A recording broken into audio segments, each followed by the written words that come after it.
বিসমিল্লাহির রহমানির রহিম। আসসালামু আলাইকুম। ওয়েলকাম টু মাই স্নিগ্ধ মধু মমস কিচেন অ্যান্ড ব্লগস। আশা করি সবাই ভালো আছেন। তো আমরা আল্লাহ ভালো আছি।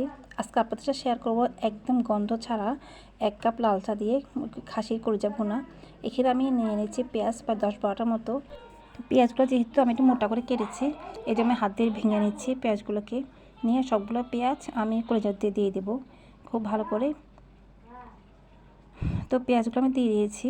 তারপর আমি একে একে দিয়ে দিব এখানে রসুন 1 টিস্পুন আর আদা দিব 2 টিস্পুন। আমি সবসময় একটাতে বলে থাকি গরু মাংসের খাসিতে আপনার আদাটা একটু বেশি দিলে সবচেয়ে ভালো হয়, খুব তাড়াতাড়ি সিদ্ধ হয়। এখানে দিয়ে দিচ্ছি আমি 1 টিস্পুন হলুদের গুঁড়ো আর এখানে 2 টিস্পুন দিব মরিচের গুঁড়ো। তো আমার যেহেতু এখানে মরিচের ঝাল কম, এর জন্য আমি 2 টিস্পুন দিয়েছি। আর ঝাল কম থাকলে 1 টিস্পুন দিয়েছি আমি 1.5 টিস্পুন। এখানে লবণ দিয়েছি আমি 1 টিস্পুন ধনিয়া গুঁড়ো, 1 টিস্পুন জিরা গুঁড়ো। সব দিয়ে আমি খুব ভালো করে মেখে নেব। তার আগে অবশ্যই আমি দিয়েছি এখানে আমার একটা মশলা, যার কারণে আপনার কলিজা থেকে কোনো বাজে গন্ধ আসবে না। সেটা হচ্ছে আমি মেথি, মিষ্টি জিরাকে খুব ভালো করে টেলে সরিষা টেলে তা আমি দিয়ে দিয়েছি। দিয়ে খুব ভালো করে মেখে নিচ্ছি। মেখে নেওয়ার পরে যতক্ষণ না রস না বেরোয় তত মেখেছি।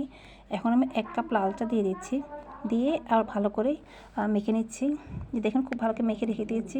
ঠিক এভাবে রেখে দেবো আমি 1 ঘন্টার মতো, যেটা আমার সময় আছে। আর না থাকলে 30 মিনিট রাখবেন। রেখে আমি এখন চুলা বসিয়ে দিলাম। দেখুন চুলা বসানোর পরে অনেক ঝোল বের হয়ে আসছে, দেখে বোঝা যাচ্ছে অনেকটা পানি বের হয়ে আসছে। এখন আমি কলিজাগুলোকে এই পানির মধ্যে খুব ভালো করে কষিয়ে নিচ্ছি। দেখুন উপরে অনেকটা তেল উঠে আসছে। এখন আমি পর্যাপ্ত পানি দিয়ে দেবো। প্রায় আমি এখানে 3 কাপ পানি দিয়েছি, যাতে যতক্ষণ খাসিও যাতে পানিতে সিদ্ধ হয়ে যায়। তো এই যে আমার খাসি খুব সুন্দর সিদ্ধ হয়ে আসছে। এখন আমি নামিয়ে রেখে দেবো। তো যেহেতু এখন ভাজি করতে পারছি না, বিকেল ভাজি করবো। দেখুন একদম চুবিটা বসে দিয়েছি। এখন আমি একটা কড়াই বসিয়ে দিয়ে আর একটু মরিচ দিয়ে দিয়েছি। আর এখানে আমি ফিরে সিদ্ধ করে আলু রেখেছিলাম, আলুটা ভেজে নিচ্ছি। সেটা আলু সিদ্ধ করতে জন্য সিদ্ধ করে নিয়েছি। আমি এই যে আমি আলু করে এখন খুব ভালো করে কড়াইতে আমি একটু তেল দিয়ে দিয়েছি একটু গুঁড়া মশলা। এই গুঁড়া মশলা ছিল দেখি এখানে 8টা গুঁড়া মশলাগুলো ছিল, আজকে জয় পর্যায়ে দেখি। এখন আমি প্রায় 1/2 কাপ তেল অ্যাড করে দিয়েছি। এই প্রথমে তেলটা কমে দিয়েছি মশলা দিচ্ছি। এখানে পানি কালো এখানে বোঝাচ্ছি। এখন আমি সবগুলো কলিয়ে দিয়ে দেবো, দিয়ে দিচ্ছি। দিয়ে খুব ভালো করে কষিয়ে নেব। আবার আমি ভেজে নেব। এখন ভাজা ভেজে যতক্ষণ একটা কালো কালার চলে আসে। তো এই যে আমি অনেক সামান্য ফুলগুলো ভেজে নিচ্ছি। একটা পর্যায়ে আমি ঢাকা দিয়ে দেবো। যেটা ফুলটার সাথে আমি ডাল করবো, এই যে মসুর ডাল আর চনা ডাল এগুলোকে এখন আমি নিয়ে শুধু হলুদ গুঁড়া দিয়ে সিদ্ধ বসিয়ে দেবো। কিন্তু এখন কোনো লবণ তেল কিছু ইউজ করবো না। তো পাশের চুলা বসিয়ে দিয়েছি। দেখুন কলিজাটা কত সুন্দর কালার চলে আসছে।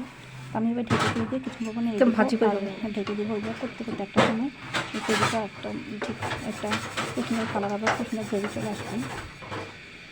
এখন শুধু একটু ভর্তি করে আপনার খুব সুন্দর করে এটা নিয়ে নিতে হবে, তাহলে কিন্তু খুব সুন্দর হয়।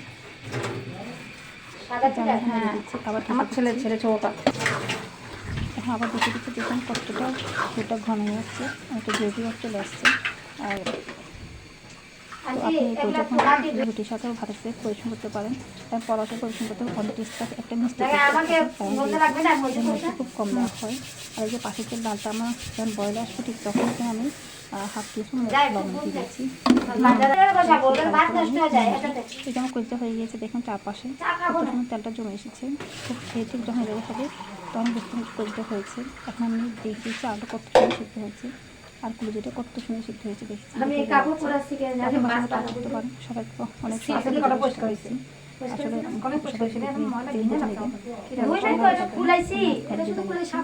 আল্লাহ হাফেজ।